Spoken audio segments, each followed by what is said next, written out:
لننشر الخير في الكون الذي حار ونرسل العطر بالروض الهدى الزاهي. السلام عليكم ورحمة الله وبركاته. بسم الله الرحمن الرحيم، والصلاة والسلام على سيدنا ومولانا محمد وعلى آله وصحبه أجمعين، أما بعد.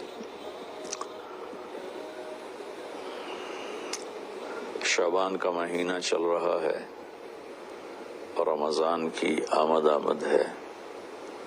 اللہ کے محبوب صلی اللہ تعالی علیہ وسلم رجب جو پچھلا مہینہ گزرا ہے اسی سے ہی رمضان کے لیے ذہن سازی شروع فرما دیتے تھے اور یہ دعا مانگتے تھے، اللہم بارک لنا فی رجب و شعبان وبلغنا رمضان۔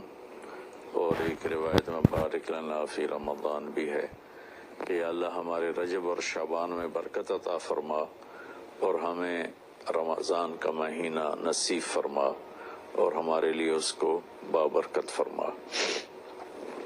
اور شعبان میں آپ کثرت سے روزے رکھتے تھے اور اس میں 15 شعبان کے بارے میں اس کے فضائل موجود ہیں احادیث پاک میں۔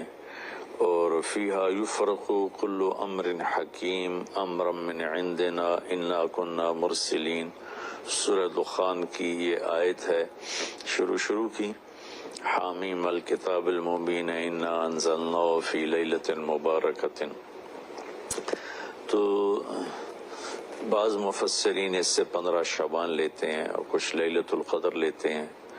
تو 15 شعبان کے روزے کا اہتمام یہ ہر دور میں اللہ کے نیک بندے اس کا اہتمام فرماتے رہے، اور حدیث پاک میں بھی اس کی فضیلت آتی ہے کہ اس رات حدیث صحیح ہے، ان اللہ یطلع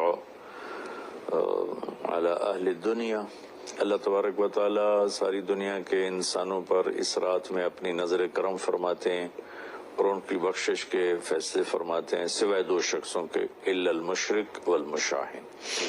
ایک جو شرک کرنے والا ہو یعنی غیر مسلم ہے، مشرک ہے، جو ایمان سے محروم ہے، اور دوسرا مشاہن کون ہے؟ کینہ رکھنے والا۔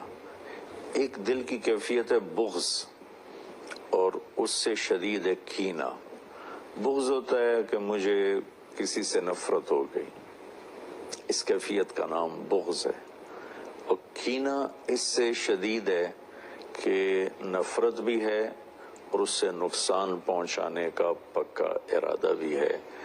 اس کیفیت کو، جس میں کسی کو نقصان پہنچانے کا ارادہ چل رہا ہو، اسے شحناء کہتے ہیں، اور اس کیفیت والے کو مشاحن کہتے ہیں، اور ہماری زبان میں اسے کینہ کہتے ہیں۔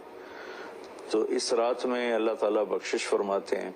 اس رات کا روزہ اللہ کے محبوب صلی اللہ تعالی علیہ وسلم رکھا کرتے تھے، اور بعض روایت میں 1 سال کے صغیرہ گناہوں کی بخشش کی بھی فضیلت بیان کی گئی ہے۔ بہرحال ہر دور کے صالحین، علماء، صوفیاء اس روزے کا اہتمام فرماتے چلے آئے ہیں۔ اس رات کا اگر کچھ قیام ہو جائے اور روزہ رکھا جائے تو ہمارے اعمال میں ایک اچھے عمل کا اضافہ ہے اور ہماری نیکیوں میں اضافہ ہے، اور اس کے لیے اپنے آپ کو اگر کسی سے نفرت ہے تو پاک کیا جائے، بغض ہے تو اسے دور کیا جائے، کسی کے ساتھ ایسی دشمنی پیدا ہو گئی ہے کہ شیطان ہمیں وہاں تک پہنچا چکا ہے کہ ہم اس کو نقصان پہنچانا چاہتے ہیں، اس سے بھی اپنے آپ کو بچا لیا جائے کہ ایک دن فیصلہ اللہ تعالیٰ نے کرنا ہے۔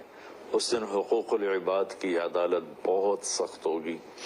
حقوق اللہ کی عدالت میں وہ سختی نہیں ہوگی جو حقوق العباد کی عدالت میں شدت اور سختی ہوگی۔ لہذا کسی پر ظلم کر کے نہ مریں، کسی کا حق لے کر نہ مریں۔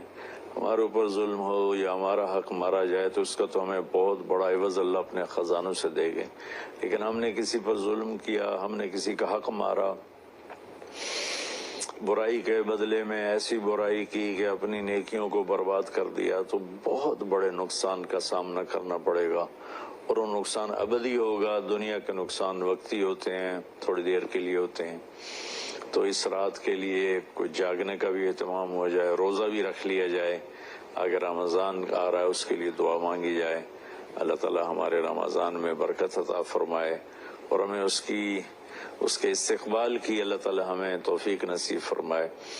اپنے دل کو صاف رکھنا میرے نبی کی بہت بڑی سنت ہے۔ آپ نے حضرت انس سے فرمایا، بیٹا اپنے دل کو سب سے صاف رکھا کر، ان قدرت ان تصبح وتمسی ولیس فی قلبک غش لأحد، پوری دنیا میں بسنے والے انسانوں سے اپنے دل کو صاف رکھ۔ پھر آپ نے فرمایا یا بنی وذالک من سنت، آپ نے فرمایا میرے بیٹے یہ میری بہت بڑی سنتوں میں سے ایک سنت ہے۔ ومن احب سنتی فقد احبنی ومن احبنی کان معی فی الجنہ، جو میری اس سنت سے پیار کرے گا مجھ سے پیار کرے گا، اور جو مجھ سے پیار کرے گا وہ جنت میں میرا ساتھی ہوگا۔ تو ہم اپنے دل کو سب سے صاف کریں، ساری دنیا کے انسانوں سے اپنے دل کو صاف رکھیں، تو اللہ تعالی ہمارے ساتھ بہت آسانی اور نرمی کا معاملہ فرمائیں گے اور بہت ہی سہولت کا معاملہ ہو جائے گا۔ اللہ کو پسند ہے اس دل کو صاف رکھنا، لوگوں کے حسد سے، بغض سے، نفرت سے، کینہ سے، عداوت سے، حقارت سے۔ میرے نبی نے فرمایا کسی انسان کے برا ہونے کے لیے بس اتنا ہی کافی ہے کہ دوسروں کو حقیر جانے، بِحَسْبِ امْرِئٍ مِّنَ الشَّرِّ أَن يَحْقِرَ أَخَاهُ الْمُسْلِمَ، کسی انسان کے برا ہونے کے لیے ضروری نہیں کہ وہ بہت بڑے بڑے گناہ کر رہا ہے تو وہ برا ہے، وہ بھی برے ہیں، لیکن آپ نے فرمایا کہ کسی کے برا ہونے کے لیے اتنا ہی کافی ہے کہ اوروں کو حقیر سمجھے، اپنے آپ کو اچھا سمجھے۔ اور یہ جو لوگ تھوڑا سا شریعت کے پابند ہیں، نیکی پر چل رہے ہیں، گناہوں سے بچ رہے ہیں اور شیطان کے داؤ میں نہیں آئے، گناہوں سے پرہیز ہے، ان کو شیطان اس طرف سے مار دیتا ہے کہ وہ انہیں اپنی نیکی کے تکبر میں پھنسا دیتا ہے اور اوروں کی حقارت اور کمی اس کا شکار کر دیتا ہے۔ اس میں بہت بڑا طبقہ پھنسا ہوا ہے، پھنسے چلے جا رہے ہیں۔ اس سے اللہ تعالیٰ مجھے بھی بچائے، آپ کو بھی بچائے، سارے سننے والوں کو بچائے۔ تو ہم اس شعبان کے مہینے میں رمضان کی تیاری کریں۔ 15 شعبان کا اگر روزہ رکھا جائے تو بہت بڑی فضیلت ہے، رات کو جاگا جائے، کوئی خاص عمل کو نہیں 15 شعبان کا۔ ہمارے یہاں بدعات بھی شروع ہو جاتی ہیں، کوئی مسجدوں میں اکٹھے ہو کے کوئی صلاۃ تسبیح پڑھ رہا ہے، کوئی کچھ کر رہا ہے، کوئی کچھ کر رہا ہے۔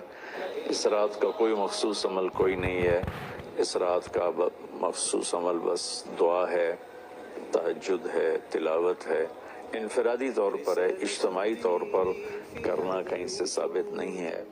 کہیں اکٹھے ہو کر کر لیں تو کوئی، میں نہیں کہہ رہا ہوں کہ انہوں نے غلط کیا ہے، لیکن پیچھے ہمارے تاریخ میں، اسلامی تاریخ میں یہ چیز ملتی نہیں۔ انفرادی عبادت ہی ہے، وہی زیادہ بہتر ہے۔ اللہ تعالی ہمیں عمل کی توفیق بخشے۔ السلام علیکم۔